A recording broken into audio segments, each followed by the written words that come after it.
Welcome into A to Z Sports Prime Time on this Tuesday evening. Hope everybody's having a great night. I imagine if you're a Tennessee Titans fan, vibes pretty high.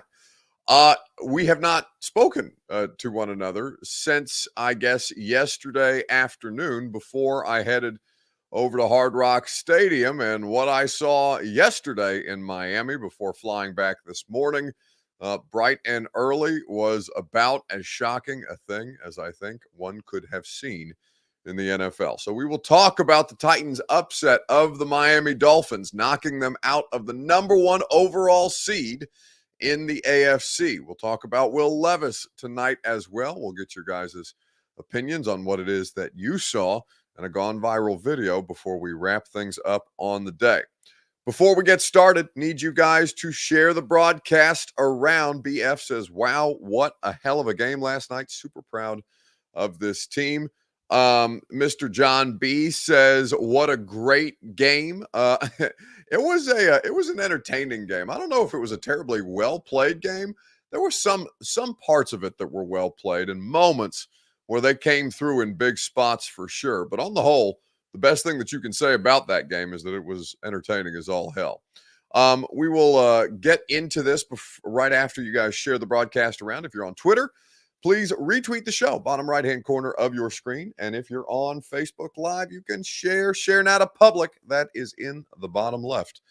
If you are on YouTube or on Twitch, like the video, like JW89, like Randy Howard, subscribe to the channel. If you have not done so already, we would be grateful for you that way. Don Sennell says, hope we're not going to be talking about how we screwed up our draft pick from the chat. Well, I'm not going to be paying attention to anybody who's talking about draft picks or otherwise this evening, because the Titans just pulled the biggest upset of the NFL season. And to be completely honest with you, I can give a shit about the draft pick. So let's go ahead and get this thing started. Welcome in A to Z Sports Prime Time on this Tuesday night from the Zen Sports Studios. I'm your host, Buck Rising. I'm proud, as always, to be presented to you by True Math Fitness in the Gulch. Go to TrueMathFitness.com. I'll be at True Math Fitness tomorrow for my Tuesday workout. Love the personal training at True Math. You can get a great workout in, the best workout humanly possible, at TrueMathFitness.com. The law offices of Amanda J. Gentry, wherever justice demands. Amanda J. and her team will put you in position to succeed. AmandaJGentry.com for more information. And Zen Sports. Download the Zen Sports app, plug in the promo code ATOZTN, and get up to $1,000 on your no danger first wager. That's ATOZTN, just right there as you see over my left shoulder in the Zen Sports app. Charles says, Bucko, you didn't stay on South Beach long enough. It's true. There's never enough time. Well, actually, that's not true.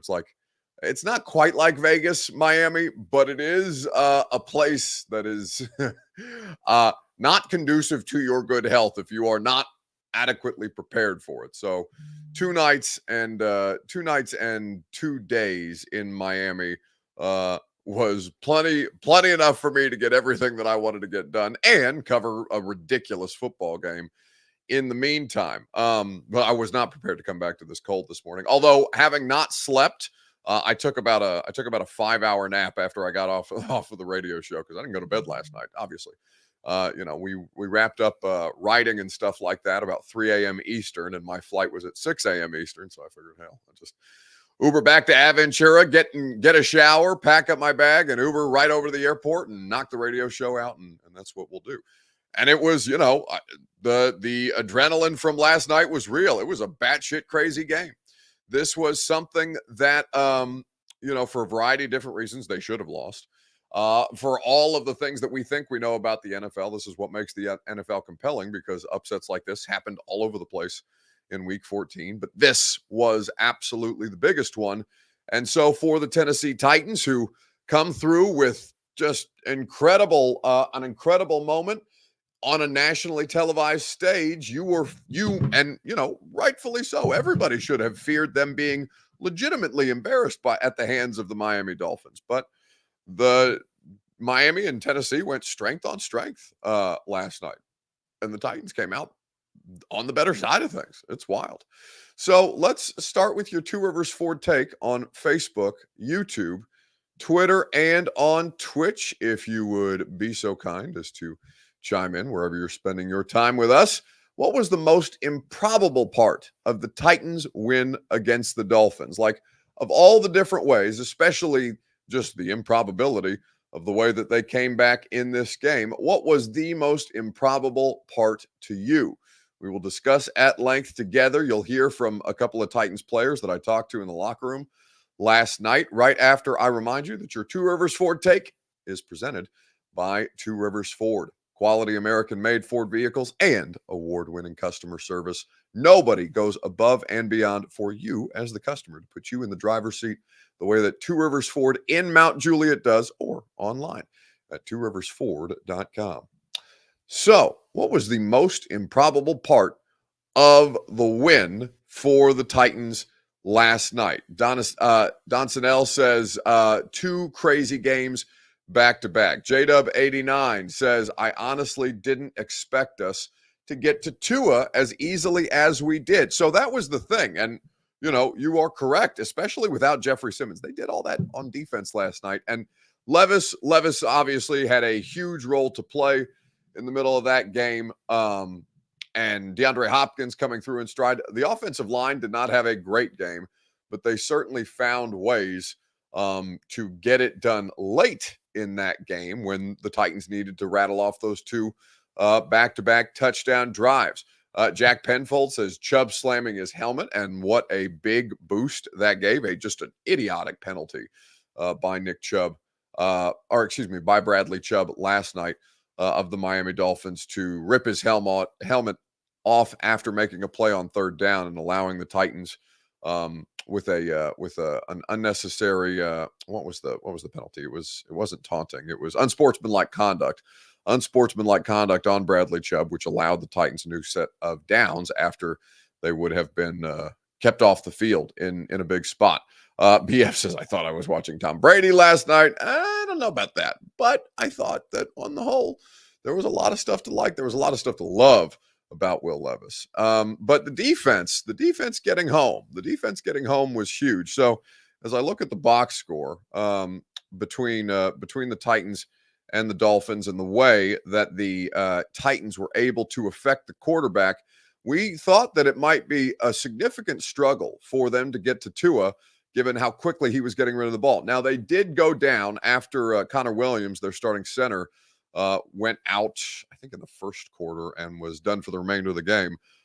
By the way, I think that I would keep. I know Connor Williams is done for the season. I'd keep an eye on Ben Jones and the Miami Dolphins in the coming weeks. We'll see what develops there, but I know that there is interest on the part of Miami. So we will see if that comes to pass, because we know that Ben was looking for an opportunity to play with a team that would be legitimately competitive. So no, that would not feel great for Titans fans, but still something to keep an eye on. And down 2 offensive linemen heading into last night anyway were the Miami Dolphins. So 3 starters on the offensive line: Robert Hunt, the guard, Ron Armstead, the left tackle, and then Connor Williams, their starting center. Titans came through in a big spot. 5 sacks. They did force a fumble and recover a fumble. They were in the quarterback's face all night long. They blocked a field goal. They were hellacious last night on defense. You had 3 sacks for Harold Landry, 1 for Arden Key, and let's see who got a half a sack in this moment. Oh, okay. So Jaleel Johnson credited with a sack, and then 3 for Harold, 1 for Arden, 1 for Jaleel Johnson, credited by the Tennessee Titans defense. Miami only sacked Will Levis once.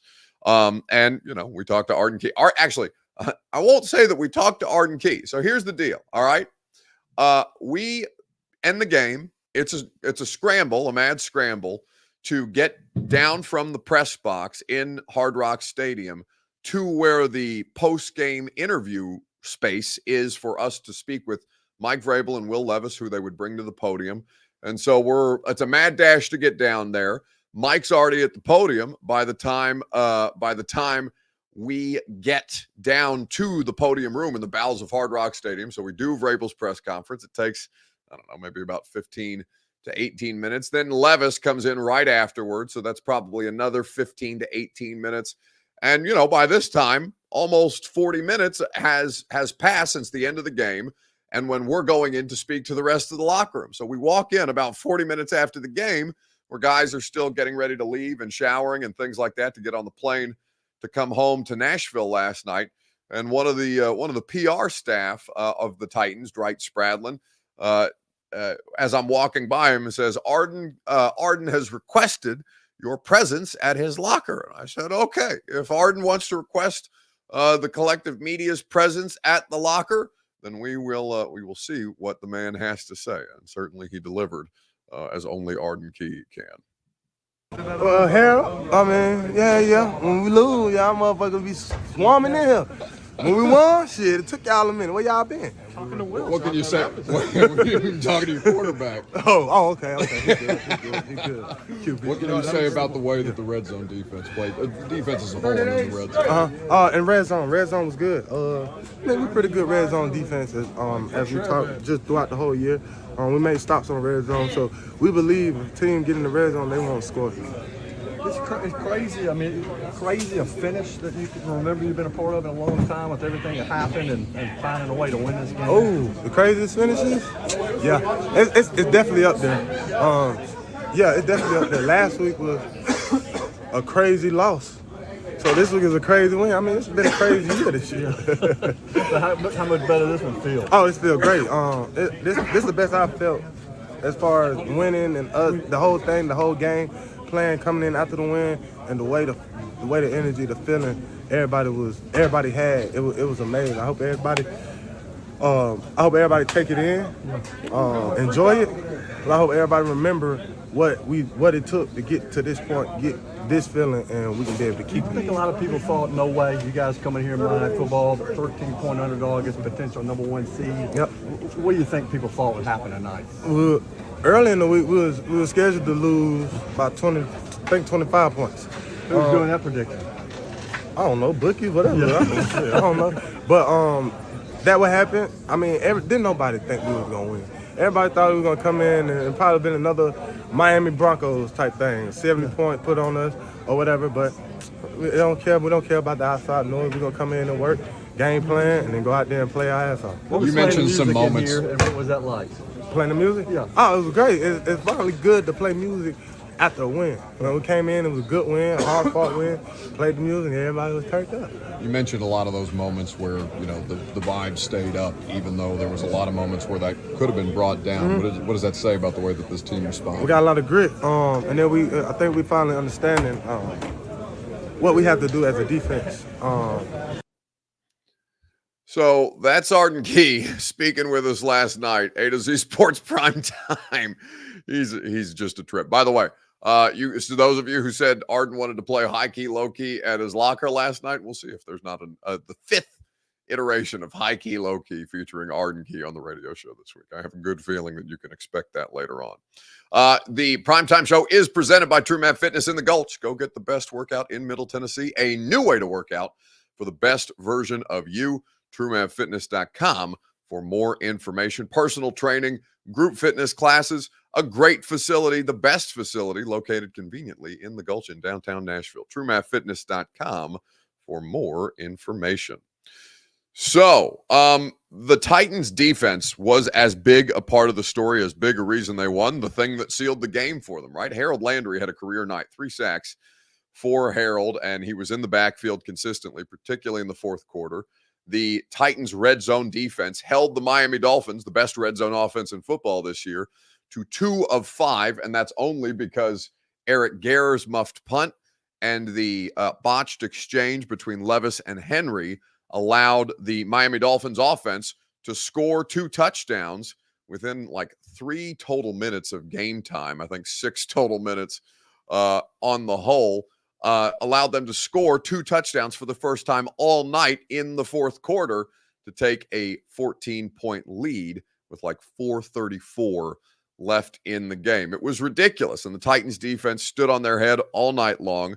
Again, against a spectacular offense. And I know Tyreek Hill missed some time, and I'm certain that had a something to do with the fact that they went out there and won that game, for Tyreek Hill to not participate basically for 2 quarters. But still, all credit in the world to those dudes, because they're out there playing Tyreek Hill with Trey Avery, and they're out there trying to get to Tua Tagovailoa with TK McClendon. They're out there making goal line stops with Kayvon Wallace. He's a bunch of dudes that, hell, the average Titans fan probably doesn't know who those people are. What's Throckmorton's first name? Calvin Throckmorton, right? The starting right guard last night. It's a crazy situation. Somebody says earlier, Dion says, dude, you didn't bleep out the mother bleeper. It's 8:30 p.m.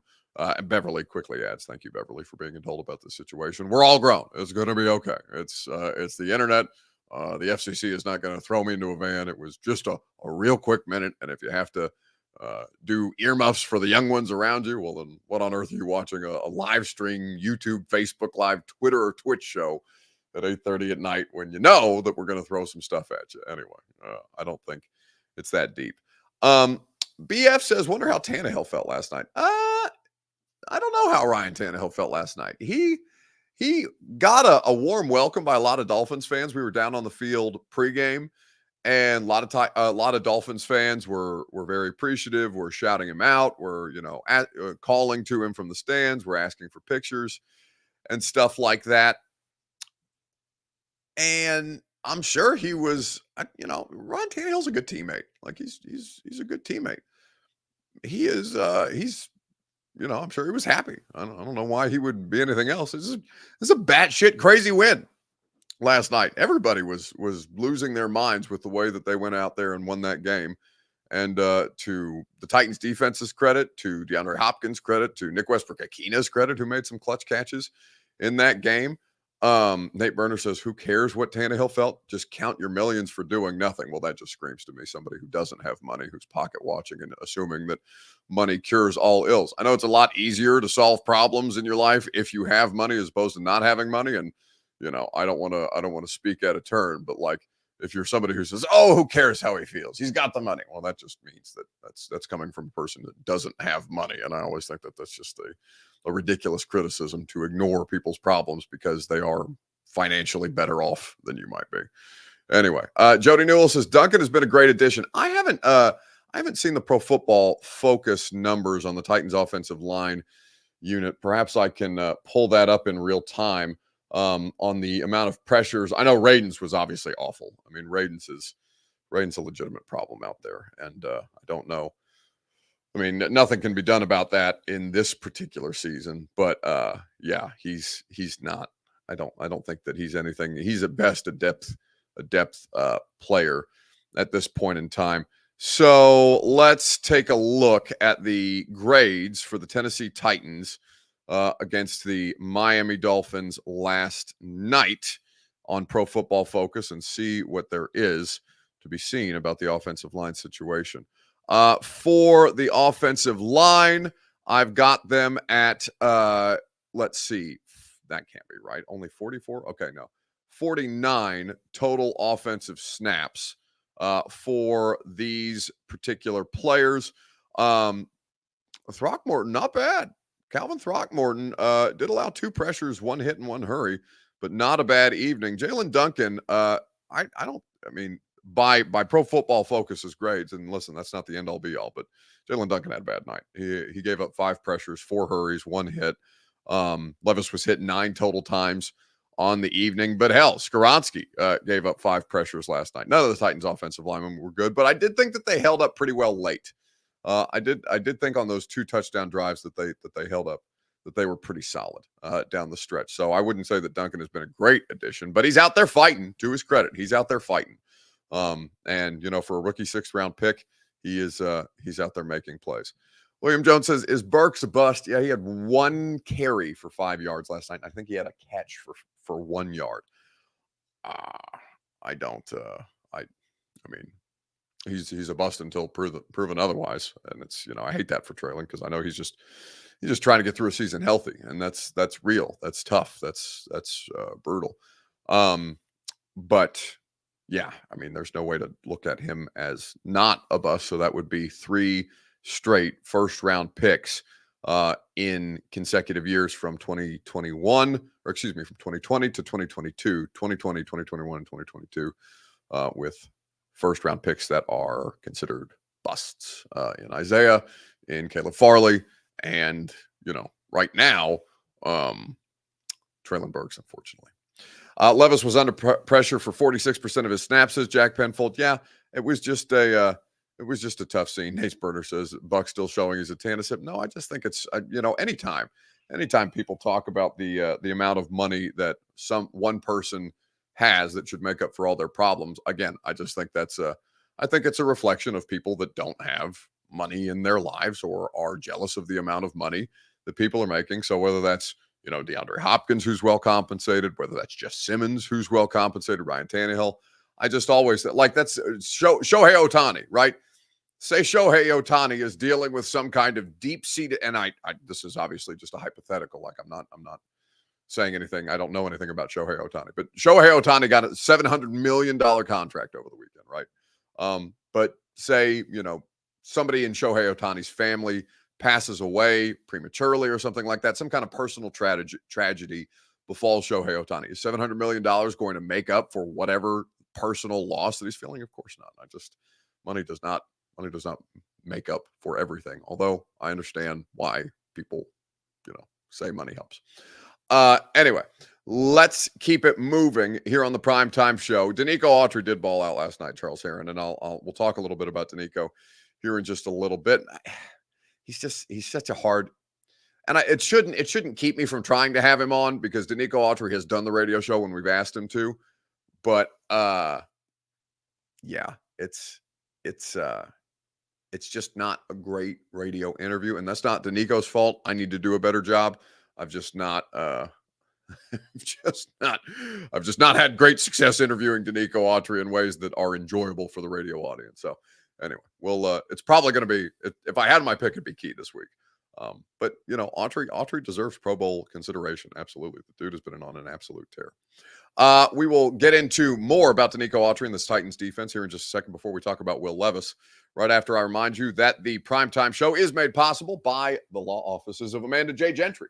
Wherever justice demands, Amanda J. and her team have you covered. Go with the best in the business. Have your constitutional rights protected, particularly your constitutional right to be a father to your child. Amanda and her team are very passionate about fathers' rights, and they will fight for you to make sure that you understand your constitutional protections and that you are afforded those constitutional protections courtesy of the letter of the law. The law offices of Amanda J. Gentry, amandajgentry.com. So as we look at the Titans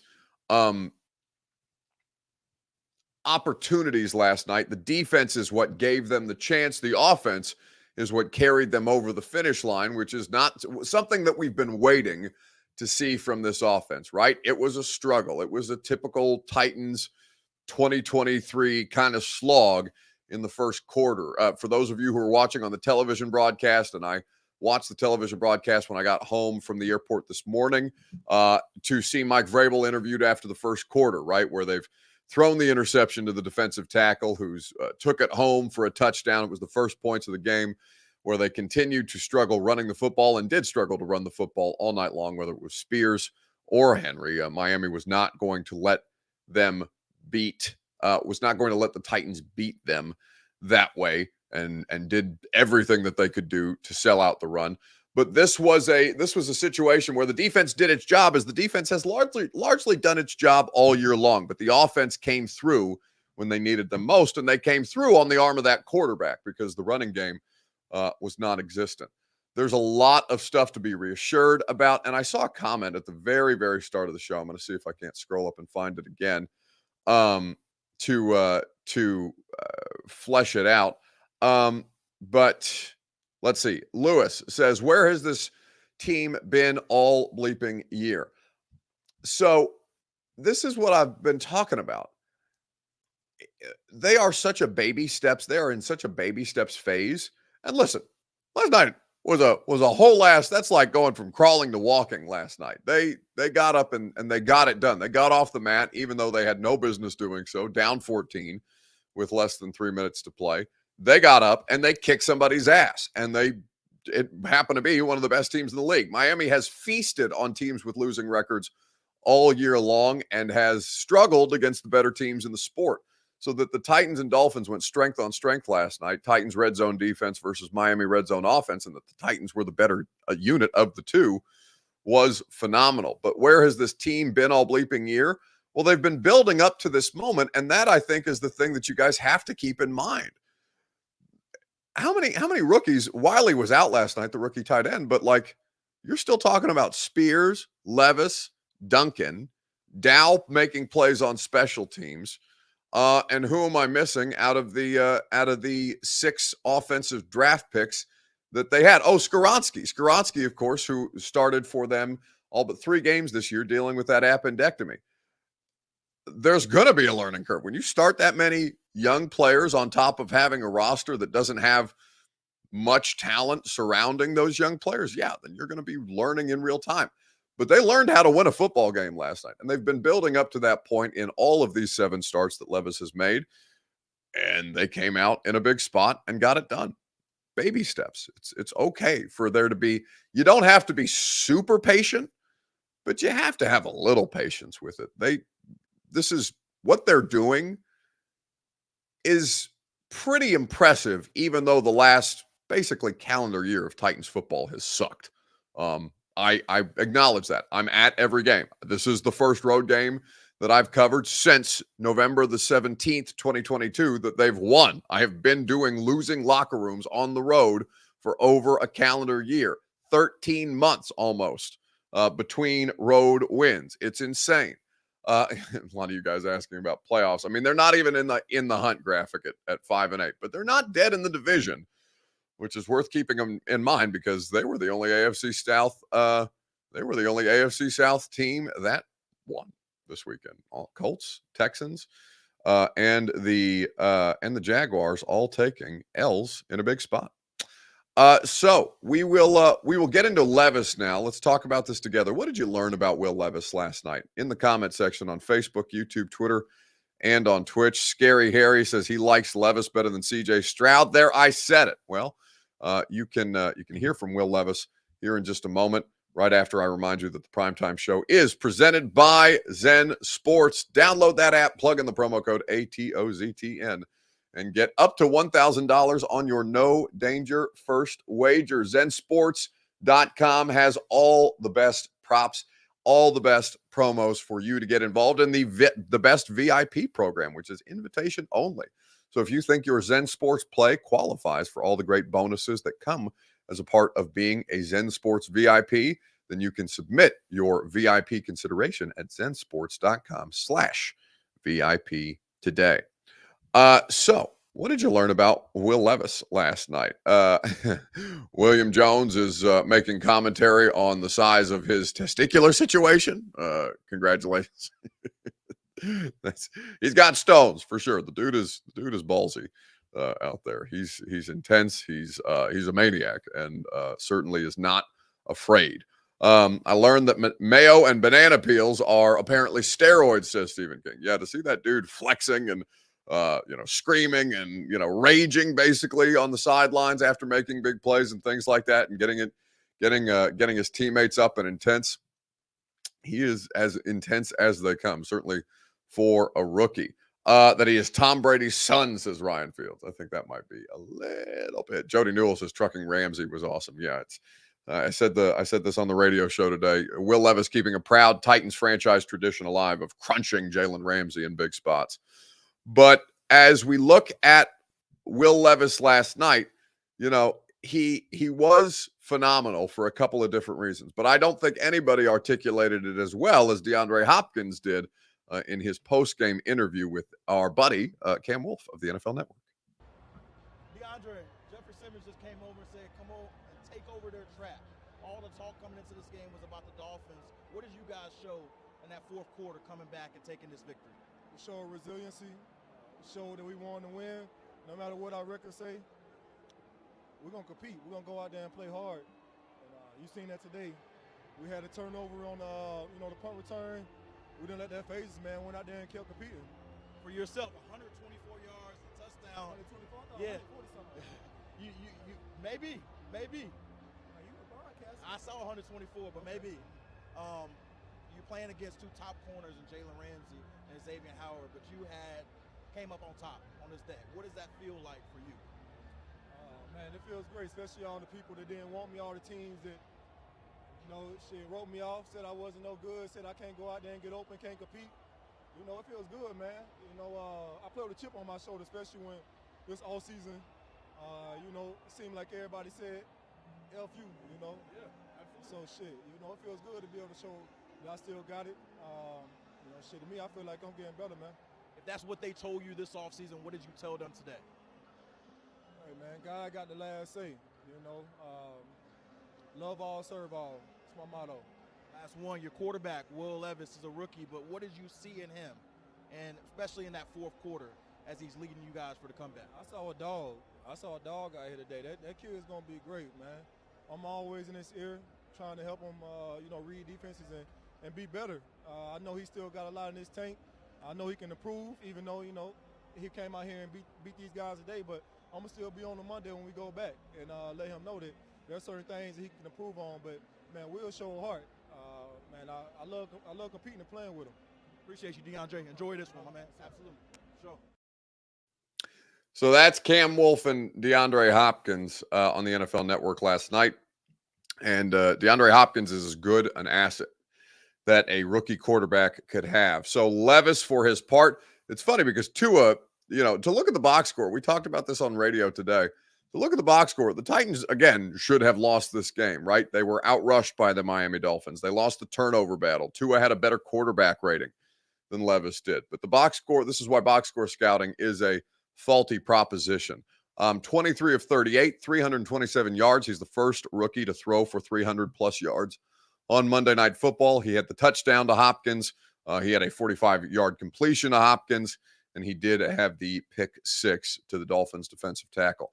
Hopkins targeted 12 times, caught 7 passes, 124 yards, and that touchdown. A really, really promising and good combination for those two as they continue to kind of grow together. It's good it's good to see that kind of support system for the rookie quarterback. Jack Penfold says, I'm always impressed with how D-Hop listens to the questions, does it with Buck and everyone. It's true. And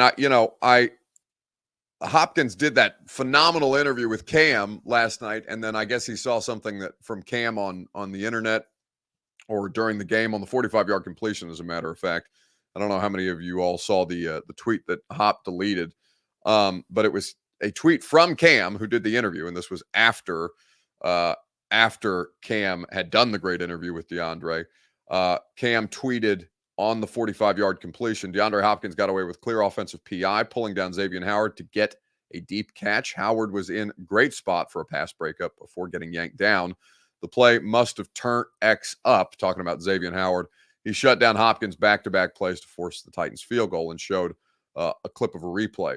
And DeAndre Hopkins has since deleted this tweet, but quote tweeted it and said, something told me not to do that interview with your hating ass. 2 plays later, clear DPI. So he was not happy, or he was not in the best mood when we talked to him in the locker room afterwards. And it's a shame because he did, to his credit, he did meet with us afterwards. He took a bunch of different questions. He was not, I wouldn't say that he was overwhelmingly enthusiastic about it. And that's a shame because he is a very, very thoughtful individual. He's a fascinating dude. And, I don't know. It's going to be tough to get to know DeAndre Hopkins at this point in his career where he's, in a different tier of superstar. And those kind of players, especially late in their careers, are, I don't want to say they're more isolated, but they're harder to reach and to get to know more, right? Like we've got great relationships with a lot of players that have come through the Titans locker room. And I'm fascinated to learn more about DeAndre Hopkins during however long his time here lasts. But, he definitely he's definitely an interesting character, and I'm enjoying getting to know him so far and learning more about how it is that he's gone about being the best at his craft for such a long period of time. Mike Peck says D-Hop taking everything personal as a Titan. I'm here for it. Right? Listen, if it works to your benefit, that's a huge deal. Only 7 games in for ill will. Imagine a full season, says Rishi Guzman on YouTube. Gonna be a decent. It's going to be interesting to see how he continues to grow and develop, because there's some stuff that he's getting away with for sure. But last night he went out and proved a lot of people wrong about Will Levis. Anyway, so let's wrap things up with a gone viral video, a Titans related gone viral video. We'll do it right after I ask you what's the best thing that you saw on the internet this week, and then remind you that the best place that you can go for your real estate needs, buying or selling your home. Don't sell without the intel in this Middle Tennessee market that the Gary Ashton team can provide to you. The official real estate agent of the Nashville Predators is GaryAshton.com. Go and deal with the best in the industry. Trust the team that your favorite teams trust at GaryAshton.com. So what was the best thing that you saw on the internet? Matthew Melton says, when media talks shit, then my half is off to him, talking about DeAndre Hopkins. I don't think it's necessarily like, I don't think Cam Wolf was shit talking him. It just Hopkins took it personally, and that's fine. It didn't feel like shit talk. Elizabeth George says Tommy DeVito's agent is the best thing that she saw on the internet. Mike Peck says Will Levis flexing with the Super Saiyan filter over top of him. I don't think he needs a filter. The dude goes full Super Saiyan all the time. Cordy Jackson says, damn, I should have trademarked my nickname Ill Will. Yeah, like he's the first Will to ever be called Ill Will. Although I get why you guys want that to be your ill will. Josh Sabata says Paul K and the Dillard response. Is Andre Dillard even on social media? I haven't seen anything to that effect, so I'm unfamiliar with what you're talking about. Titan South says Levis going ultra instinct. I mean, for me, for you guys, for your sake, it was good to see. Bert is saying that the commenter earlier meant PK going back and forth with Radens. Yeah, that's fine. Radens needs to get off Twitter. There's nothing good comes from exchanging it, and I say this as a media member, like Dylan Radens benefits none by going back and forth with us on social media about how bad a night he had. And he had a bad night, right? Offensive line did not have a good night. Offensive line hasn't had a lot of good nights, but they were good enough at the end to win the game, to their credit. For me, it's the fact that the Titans won a road game. Just for your guys' sake, I can't imagine what your mental health has been like throughout the course of the last calendar year or 13 months as this team has taken you on a hellish roller coaster ride to the 7th circle and back. But to see the Titans win on the road, to see them win in as dramatic fashion, great Monday Night Football games on both sides last night, but it was certainly cool to see. And I know that it's been a while since you've seen a Titans Victory Monday speech, I guess a Victory Tuesday speech, after a road game. I don't know if you know what you just did. Okay, you ripped the victory out of the jaws of defeat, man, and just pulled that. Defense, hell of a job, man. Keep getting the drive stop. Okay? Like, there's a plan, and don't deviate from it. And when we have to, then we will. Okay? But each week we're going to give you everything we got, okay? And you guys gave us everything you got. Offense, that's it. Sometimes it's not going to go great. And then you stuck around long enough, okay? And now it felt like we put the pressure back on them. You guys went down there and won. I'll tell you this, okay? No panic. Okay, punt team did a hell of a job, man. We signed Ty. Ty, hell of a job, man. Hell of an operation. This is the play. This is what you guys did. Okay, this is on you. Okay, you guys go out there and you do everything that we ask you to do. You play with effort, you play with finish, okay, and you play with violence. I appreciate every one of you. Okay, congratulations to you. When we win, it's because you guys went out there and won the game. So that's Mike Vrabel last night. Been a while since you've seen a Victory Tuesday road speech. Todd Apple says, yeah, it looks like he totally lost that locker room. I assume Todd is using a sarcasm font there. Yeah. Listen, here's the deal. Like, there are real divisions. There have been real divisions in that locker room, and it's impossible at 4-8 with an offense like that and a defense that's playing good enough football to win for there not to be divisions. There's been disagreements between players and Mike Vrabel this year that that I've heard. I don't want to say a fair amount, but that's evidenced by things like Monty Rice popping off on social media after the fact and all these different things. Like losing amplifies all the bad shit. But I think that ultimately, winning cures all, and the best thing to do when you're not a great football team is to show that you have that fight. And I think in back-to-back weeks, I think in 3 weeks, 2 wins and 1 loss for the Titans between the Panthers, the Colts, and then the game against the Dolphins, this team is showing you that they have fight. And particularly the young rookies are showing you how much that they have to fight for, to their credit. All right, that's going to do it for us this evening. Fun primetime show. Always enjoy hanging out with you guys. We'll do 2 more, obviously, Wednesday and Thursday.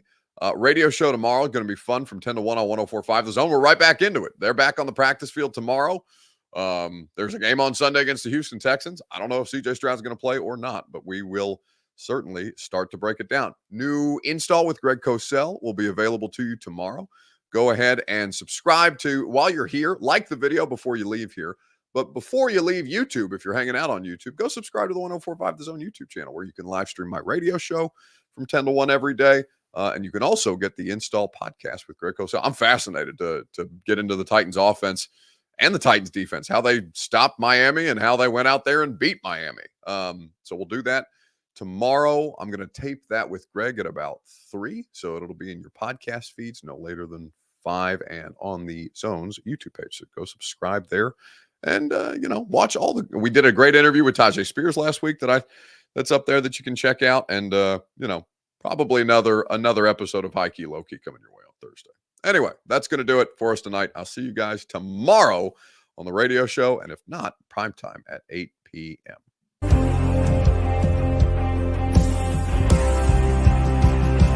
This is our Colts. This is our team. We bleed blue. This is our Colts, whether win or lose, we love them. For the shoe, beat the Titans, let the world hear us now. This is our team, go Colts!